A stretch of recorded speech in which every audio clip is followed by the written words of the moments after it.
Täna me poogime arbuusitaime kõrvitsale, sellepärast et kõrvitsa juured on palju tugevamad ja tublimad ning saavad Eesti tingimustes palju paremini hakkama.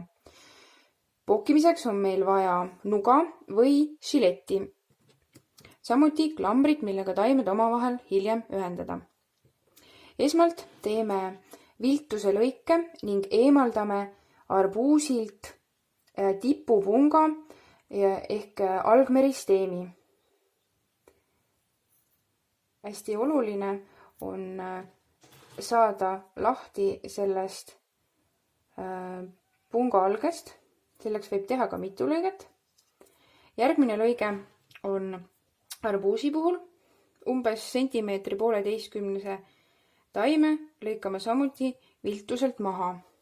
Selline on nüüd poogend ning ühendame lõikehaavad oma vahel. Klambriga ühendades ühendame taimed.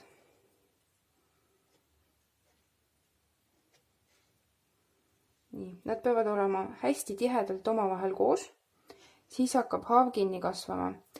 Järgnevalt läheb taim minikasvuhoonesse, kus on ühtlane temperatuur ja kõrge õhuniiskus. Umbes nädalaga peaks taimed olema omavahel kokku kasvanud.